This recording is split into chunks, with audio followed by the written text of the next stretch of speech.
All right, welcome everyone. We're going to be hearing from Heather Olson today, talking about transforming online learning through self-determination theory. And without further ado, I'm going to let Heather get started. Right. Hi, everybody, and welcome.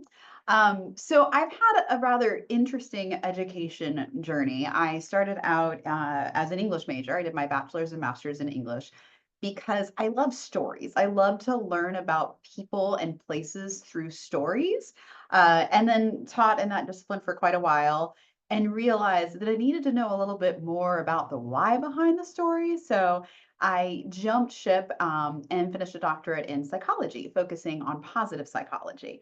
And so that's when I start to talk about self determination theory today. I really want to talk about students and faculty thriving in the online classroom because that's kind of my area of passion and growth in continually growing knowledge. So I'm currently the director of online teaching and learning experience at Florida Southwestern State College. And I'm also an avid gardener. So I'm going to talk a little bit about that throughout this presentation because I think there's some interesting parallels in terms of design and student motivation and faculty support of student learning. So I want you right now to think about a time when learning really came alive for you. So I have this friend who is a landscape designer who works entirely with natives and edibles and things that grow really well in our subtropical zone. And I've wanted to commission a design from her for years. Yeah, there we go, the right session with the plants. And I finally saved up the money. I was lucky I got a consulting gig over the summer, and I used that entire consulting check to commission a landscape design from her. So we've been working on this design together since last fall. And over spring break, we began the installation. And it was really amazing. She's a bit younger than I am, but in this area, even though I'm an avid gardener, I was 100% the student. Like she just plants are her entire life. And so it was this amazing experience of, we're sitting in my yard on a Tuesday morning and she's putting in flags and figuring out what goes where. And this experience of like watching where she put things, but then being able to go and plant them myself was amazing. So it was like, I wouldn't know what to pick or where to put it. But once she helped me get that far, then I could do the work myself and watch it grow. So it was a really just awesome feeling of learning and seeing that learning come to life right in front of me. So I want you to think along those lines for yourself of what's a time when you felt really deeply motivated to learn. And then what I'm going to do is put you in some breakout rooms and give you a chance to talk about that. So when you feel that way, like what did it look like? What did it feel like? And what did it sound like when you were learning something that you really wanted to learn? And I'll give you 5 to 6 minutes to talk about it while you're in the breakout room. And just to make life really easy, once you get there, you'll go alphabetically by first name to share. So if your name is, Alice, you're going to jump right in there just so you know who's going next and don't have to awkwardly figure that out as you go. So I'm going to go ahead and set those breakout rooms up now and send you into talk, and I'll bring you back in about 5 minutes.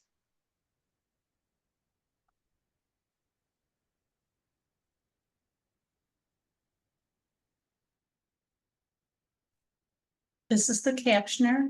Do you want me to go to a breakout room? Did you have a request or should I stay here? Sorry, Oh, go ahead, Heather. I was going to say I have not had a request. not a request yet, so I think you can stay here. Okay, thank you.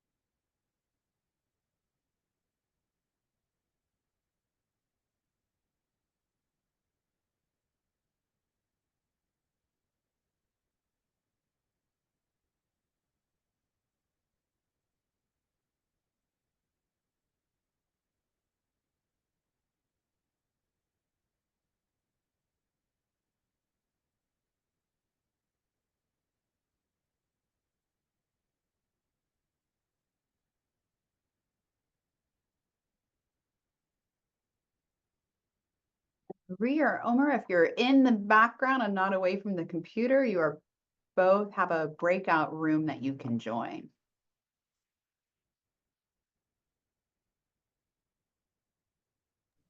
Marie is our captioner, so I think that's Oh, that's right. yeah. Okay. Let me go ahead then, actually.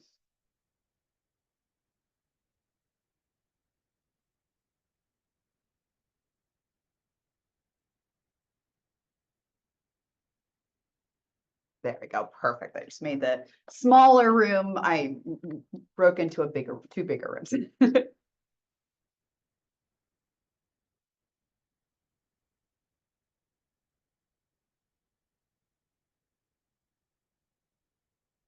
And actually, while we're here, if you two want to talk about it, um, deep learning experience. What do they look like, sound like, or feel like?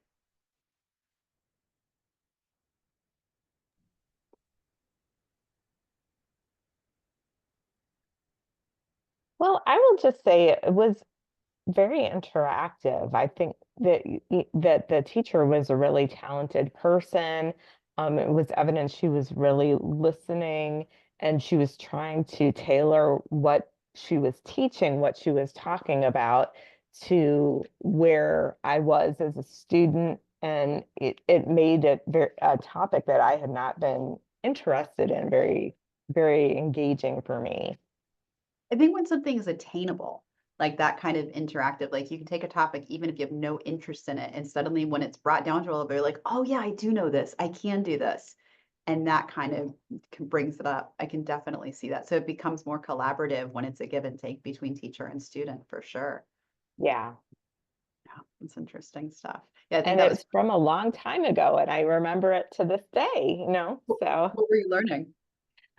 it was a general science class in high school.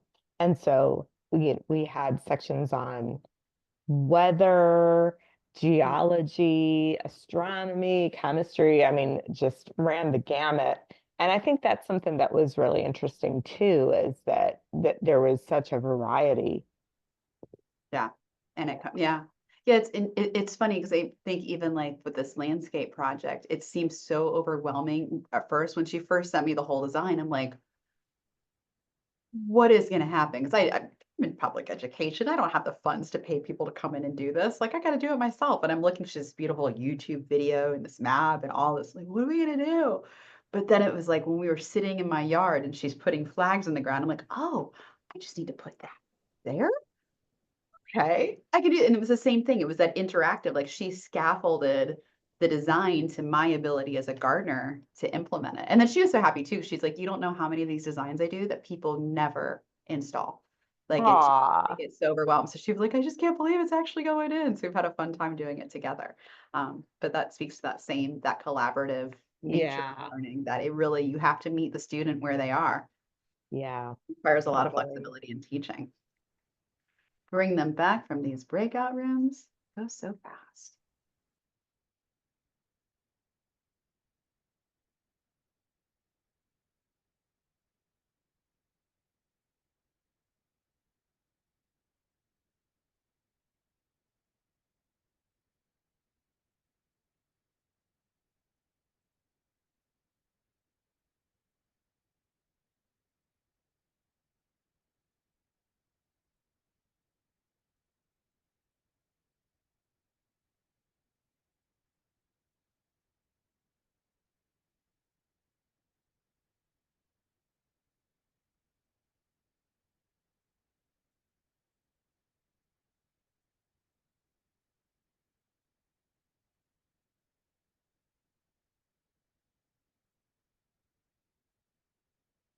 One room that's still talking and coming back.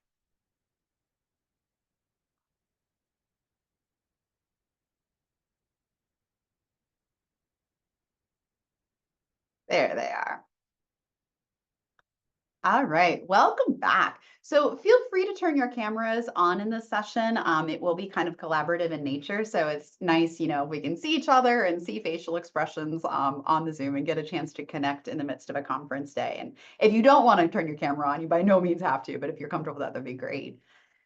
So we talked a little bit about these learning experiences in this room as well. And one of the things that came up is kind of the collaborative nature of really good learning experiences. There's some type of give and take, some relational experience there.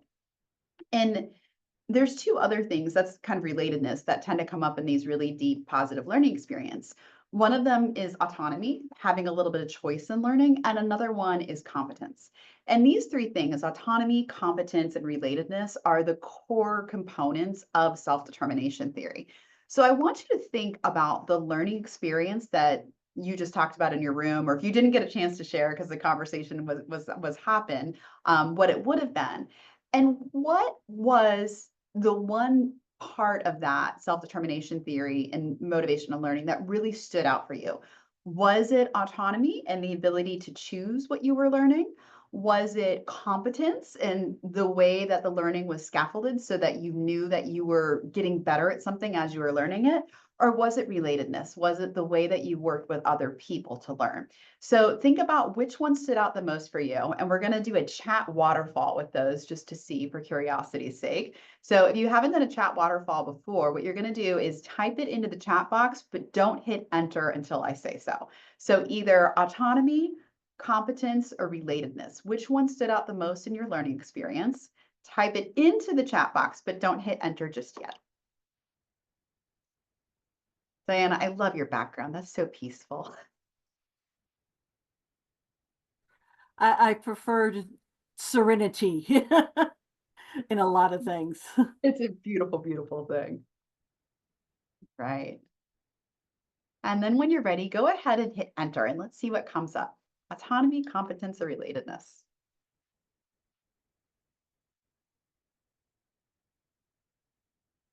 A lot of related. I mean, there's a little bit of each, but I see a lot of relatedness in here. Yeah. Okay. Excellent. Lynn, I can. So relatedness is our connection to other people. So one of the things in self-determination theory that it really serves as motivation to learners is feeling connected to other learners or feeling connected to the faculty member, to the teacher.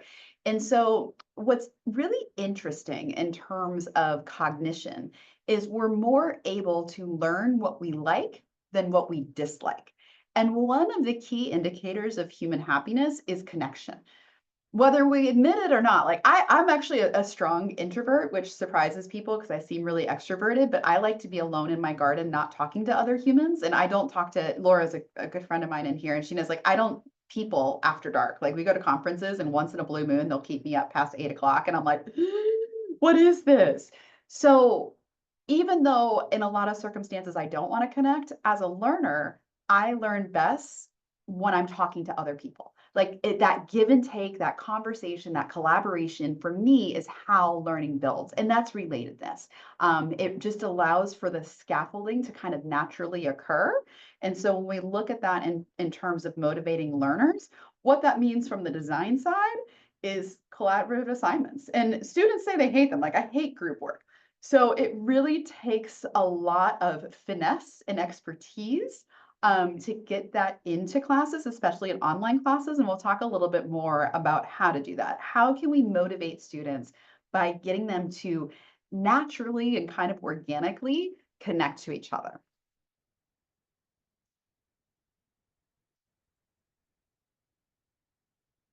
So self-determination theory, and again, this is a theory from psychology by Ryan and Deci, really helps us to kind of see how to support authentic motivation in the classroom, to not try to like build up this kind of, "Ooh, you're getting motivated, here's another inspirational quote," but instead to actually, kind of, manipulate people's biochemicals a little bit, neurochemicals, and get them going so they're motivated without realizing why they're motivated.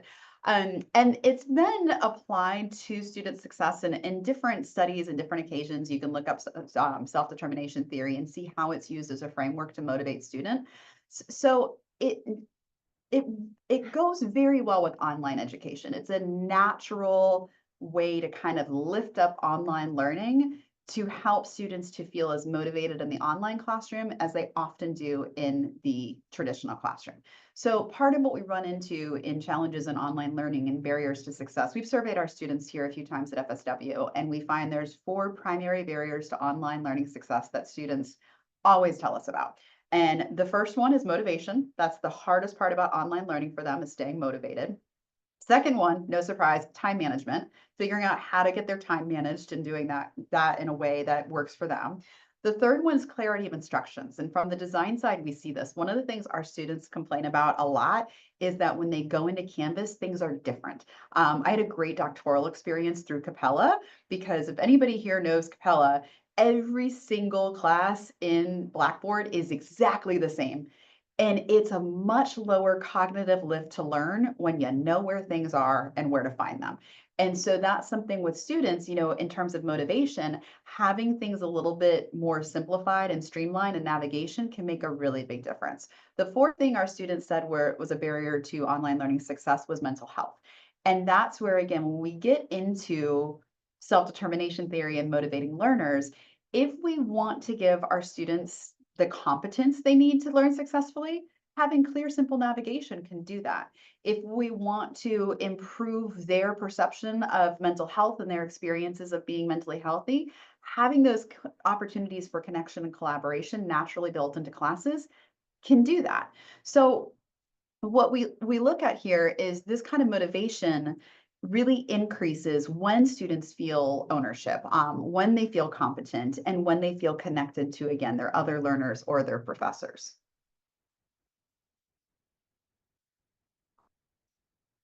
So when we look at this in the classroom, this is where I'm going to go back into my garden example.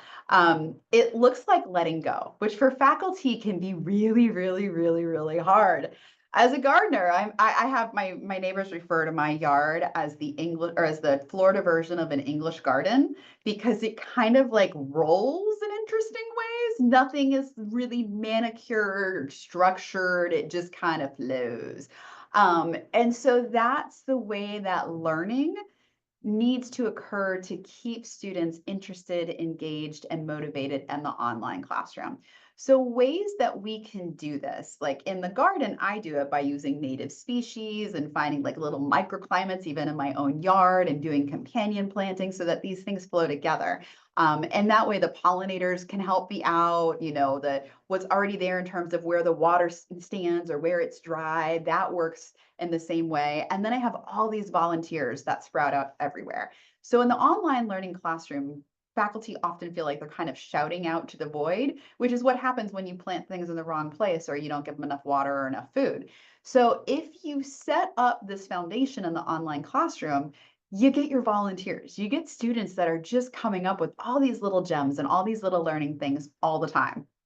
And from the instructional design side, it can be pretty simple. So part of it is topic. So if you're looking at an assignment that has a really specific topic, how can you find a little bit more space in that for students to choose their own interest area of that topic? So if they're in a, sustainability class, let's say, how can you have it so, yeah, we're talking about sustainability overall, but are students going to be interested more in urban planning? Or are they going to be interested more in permaculture? Are they going to be interested more in, sustainable engineering? So how can you take those topics and provide a little bit more differentiation in assignments so that students can kind of choose, like this is the thing about students and learning, they don't like to be told what to learn. Most of us don't. That's like human nature. But if they think they have a choice, even though they're really still learning the same thing that's in the outcome, but there's a little bit of wiggle room in that outcome to give them like 3 options. Do you want to look at this, this, or this? That's naturally going to motivate them. The other thing that we can use in this is format. So letting students choose how they want to turn in deliverables makes the biggest difference in the world. It tends to be enough of a lift on its own for students to do all of the work, but if they have the opportunity to reduce their cognitive load by not having to write a paper when they really hate writing papers, and instead get to build an infographic, or maybe not having to build an infographic when they really don't like graphic design, but instead getting to do a video blog, you have a huge difference. So if you give them that choice of like, they can show how they've learned, like what's their deliverable going to be? What are 3 potential deliverables that students could show for this assessment or assignment that they've mastered that outcome? but give them the choice in doing something that they enjoy. And that's going to build their skills, because the cool part about it is if a student really wants to do video blogs, which most students don't, those ones that do are going to make really good videos. They're going to have backgrounds and sound effects and all this stuff. And for faculty, the other great part about this is it makes grading really fun. When you aren't grading the exact same formulaic thing over and over and over again, suddenly the lift becomes much lighter because it's an enjoyable learning experience for faculty as well. And I was full-time faculty for 7 years. I taught K-12 for 9 years, and then I've been adjuncting for the last 4 or 5 years that I've been in this position. So I'm always in the classroom. So I have a couple different hats that I wear all the time, but I'm like, I can't talk about learning if I'm not teaching. It's just the way that kind of tends to work for me. And then the other thing is looking at the tools, looking at the tech tools we can use. So different institutions have different things. I am so, so blessed at our institution. If there's a tech tool we like and it works for students, we get it. So part of my study into self-determination theory actually came from using Packback, which is one of my favorite ed tech tools. Packback is a discussion platform that really focuses on student curiosity, and the entire framework for their tool is self-determination theory. So they have a discussion board that coaches students in writing that's really interactive. And for me as a faculty member, it's a much lighter lift. If I can put a pack-back discussion in a class and have my students engage in it that way, I don't actually have to be as present in that discussion as I do in other formats, because the students are so curious and they go off on their own tangents that I can just read and moderate without having to really like go, come on guys, and pull them into that communication. Video discussions tend to do that too. Those are great tools. Again, when we can see each other's faces and hear each other's voices and have that sense of connection, as much as students get nervous about talking on a video at first, once they connect with their classmates, they tend to get a lot more confident, and that's a skill that they can use later. So, what kind of tools? If you're using, we use Canvas as our LMS, and they have great things that are now all these LTIs that are integrated in Canvas. We can use Lucidchart, we can use Canva, we can use Adobe. Like there's so many things that we can use. So where can you bring in some of these tools that are going to lighten the load for students to let them express themselves more creatively and have a little choice in that expression? And then the other thing with students to look at is the audience. Who are they creating the work for? So when you're designing something and you're looking at an assignment and you're having students work on a deliverable, to have them question like, what is the purpose of this? Who is it for? To be, again, to have that little bit of choice in how they're putting what they've learned together. Are they putting it together for their professor? Are they putting it together for their classmates? Are they putting it together for professionals in a certain career? And that can, again, give them that buy-in that helps them feel that sense of connection to their audience, that helps them to feel that relatedness.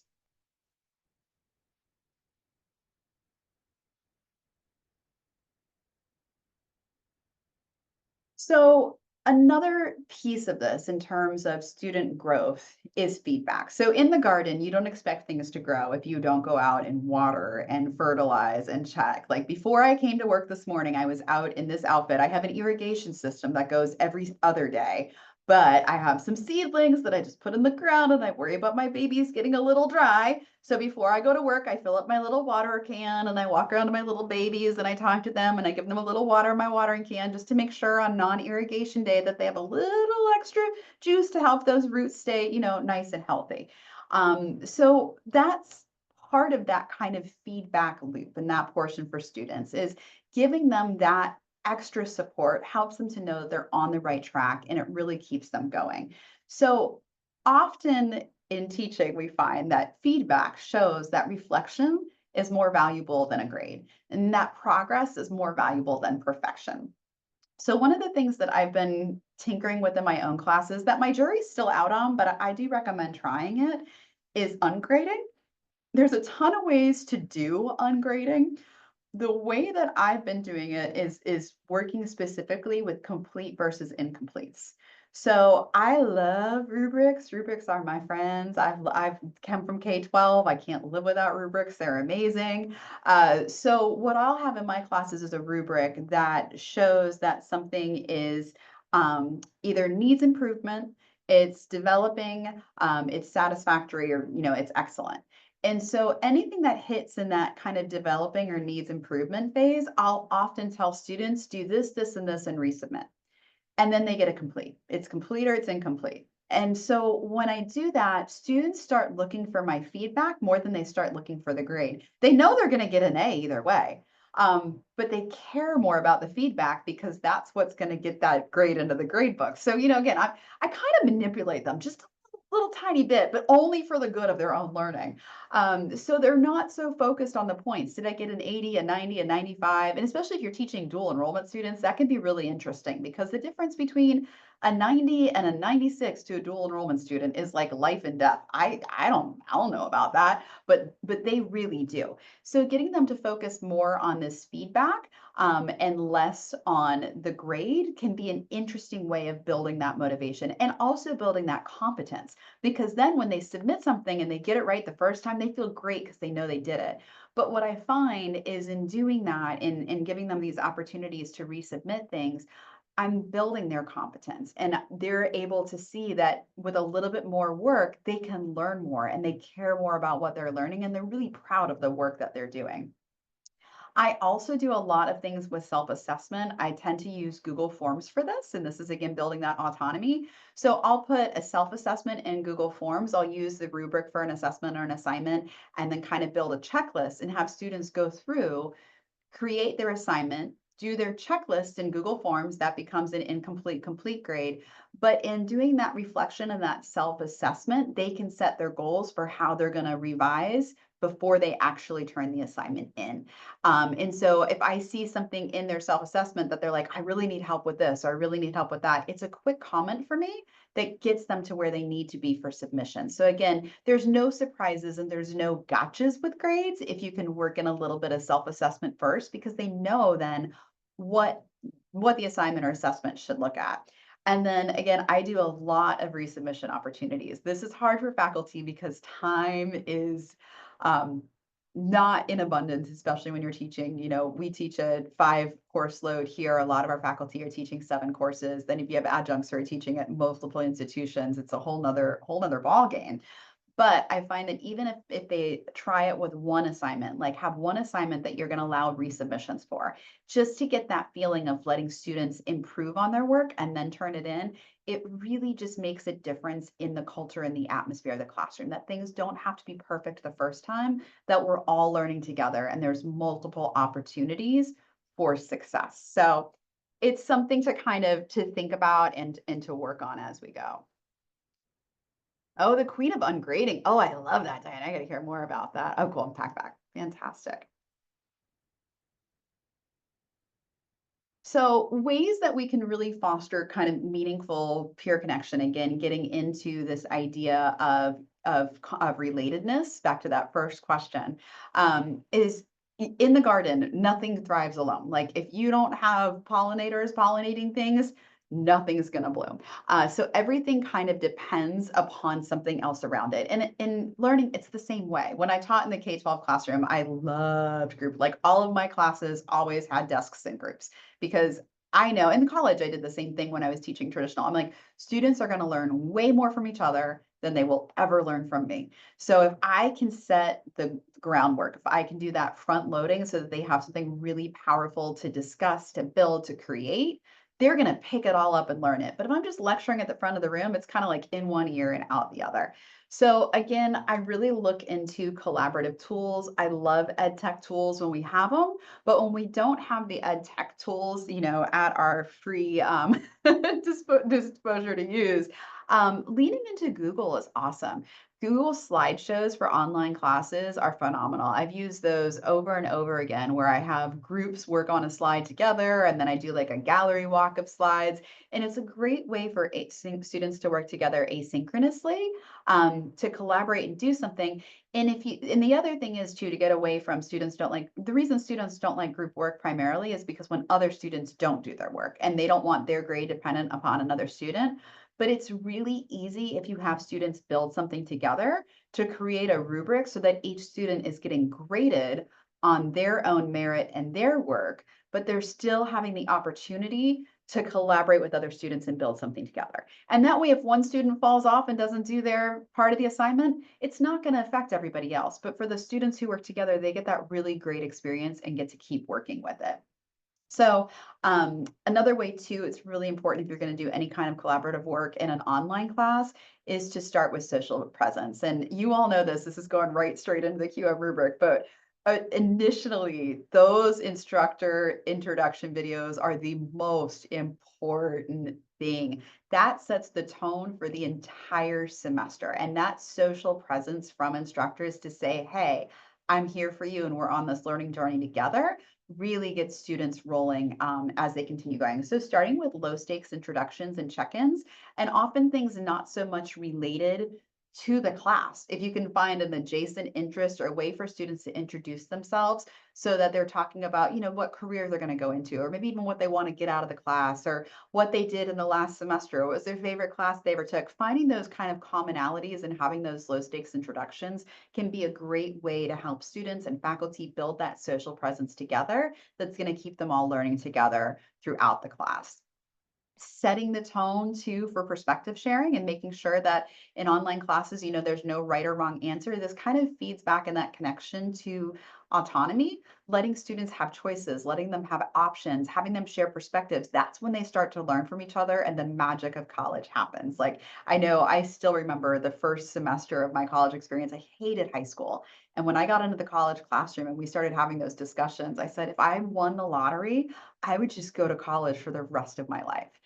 And I never won the lottery. But right now, I am sitting in an office at the college that I went to when I said that. Like I did something really, really, really right. And it all started with that perspective sharing. It all started with hearing things that I didn't expect to hear in a classroom, things that shocked me, things that angered me, things that made me feel part of a community. All of that came together in such a great way.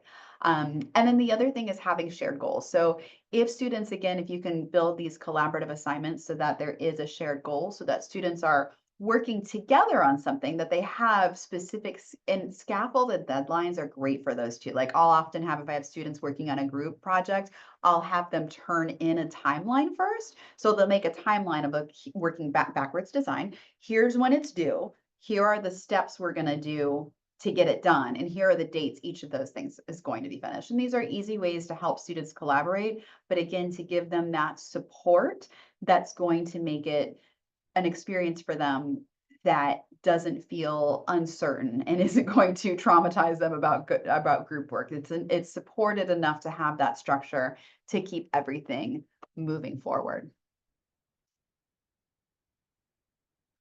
So what I would like you to do now is to think about these things that we've just talked about, or that I've actually been the sage on the stage. This is not my normal teaching style, but I've realized for these events, it tends to work best because I normally try to do a lot of like interactive things and then everybody gets lost. So I've given you a ton of information. And now I want you to think about how you can implement it, maybe even in something you're working on right now. So thinking about a course you're working on, a specific assignment, a specific strategy, how can you build into that either autonomy, relatedness, or competence? How can you provide students that autonomy in choice where they can kind of vary what they're going to look at in that topic? Or how can you provide more competence in scaffolding it so there's a little more structure and maybe some room for some feedback and resubmissions? And I'm going to post the link in the chat as well. Or how can you turn something that was a single student assignment into collaborative group assignments? So go ahead and post this link in the chat. Oh, maybe I will if I can't copy it from the notes, of course not. Let me go ahead and open a window to the Padlet. That'll make it a little easier while you think about what you're going to work on.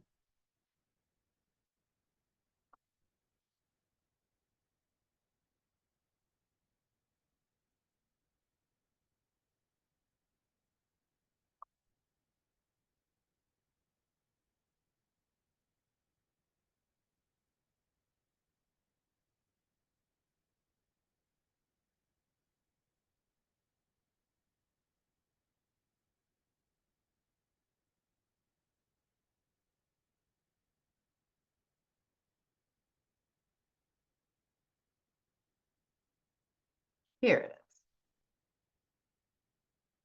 So you'll see once you get to the Padlet, you have 3 choices to add under. So as you work on the assignment and the strategy you're going to use, you can put it under the autonomy tab, the competence tab, or the relatedness tab, and look at, how is that going to look in something you're working on, and then seeing how other people are using it too. So we have a kind of a bank of ideas to work from and go from.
And while you're adding those two, I'd love to hear from some of you, because I know there's a wealth of experts in the room. And especially Diane, actually, you talked about your boss being the queen of ungrading. Could you tell us a little bit more about that and what that looks like?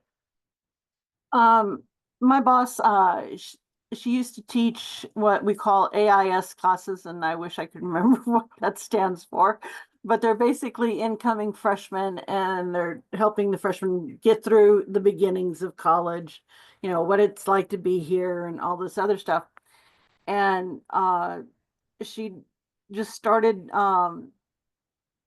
using the techniques for ungrading. And she said it was her students were very shocked in the beginning because they're not getting a numerical grade and things like that. But she says once they got into it, they really did like it. They wanted to be able to look at their papers and see, okay, no, this is where my strengths are. This is where I'm lacking and things like that. But as she's used it for several years, and I think she's got several books on her shelf about ungrading. So it's always, and when you talk with her about grading and stuff, and she says ungrading, I mean, her face just lights up.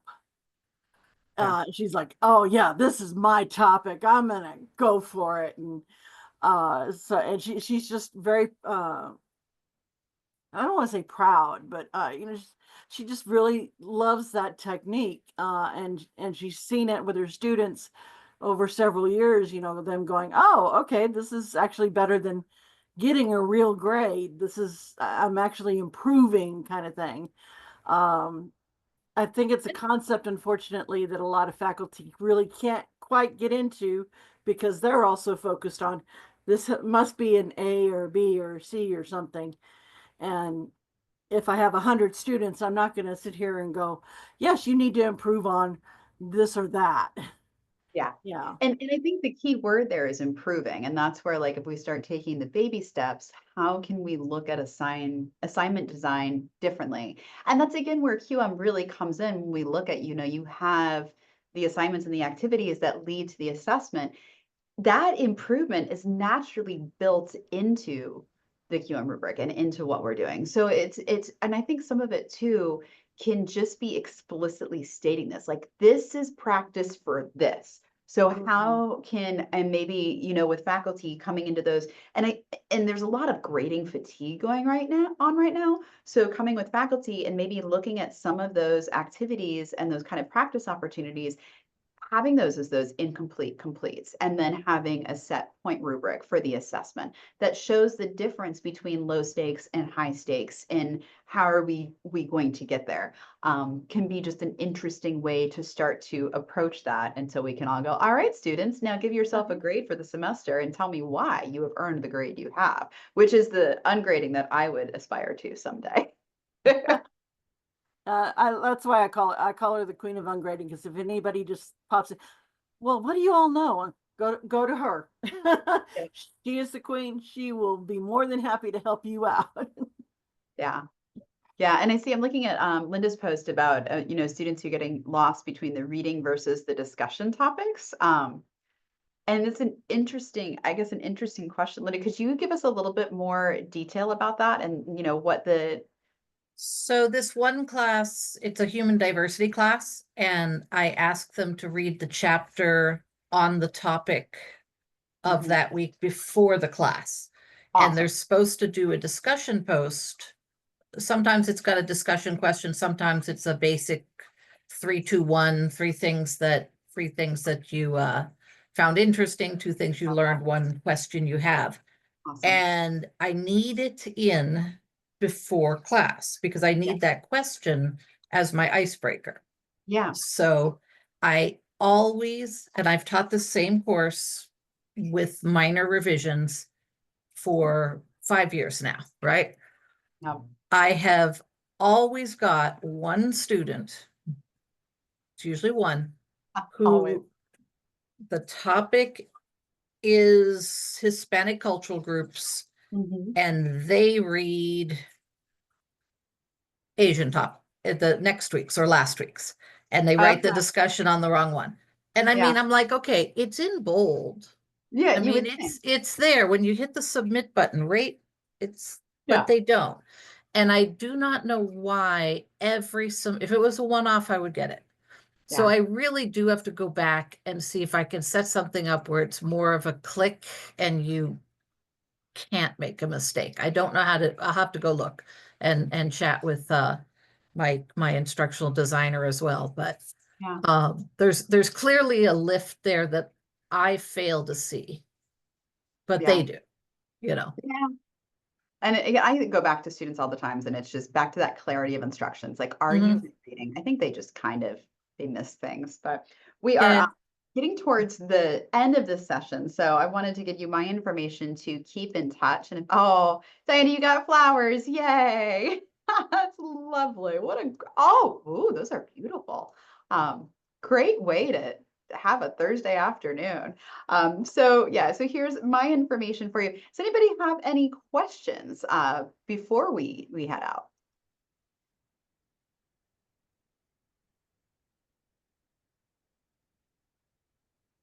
And feel free to pop them in the chat or unmute yourself. And I'm seeing some really great,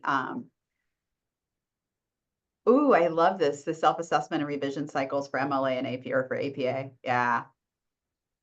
That's one of the ones I do a thing. We have a tutoring service. So I've started with MLA and APA and any kind of mechanical things like that as a faculty member. I refer students to the tutoring service, and we use BrainFuse now. So I can create an assignment in there. So that's my kind of revision structure. I don't even regrade things. I just tell them, okay, you missed this, this, and this. I put an assignment in BrainFuse, go in there, work with the tutor to redo it, and then I'll give you credit for the assignment. And it's a great way to kind of, again, offload a little bit of that extra work, but make sure they're getting that opportunity to revise before they get the grades. So I tend to say, like, I hold my students' grades hostage as part of the revision process, and that works. I just dangle it out there. I'm like, you need to do this before you get this, and then it works and they learn. And my survey feedback from my students is wonderful. That's one of the things they do say. They're like, you know, I know they get frustrated at first with having to resubmit things, but at the end of the semester, they're like, she gives so much feedback. And they really like that. Students want to learn. They wouldn't be here if they didn't want to learn. So it's our role, I think, in our jobs to help them grow and help them do that. Well, I want to thank you so much, Dr. Olson. I really enjoyed your presentation. I took a lot of information away from it, and I hope that everybody else did too. There were a lot of great ideas coming up in the chat, and I feel freshly motivated now. So it's awesome. I'm glad to hear it. Thank you all so much for choosing to attend this session and going on my gardening journey with me. Thank you so much, everybody.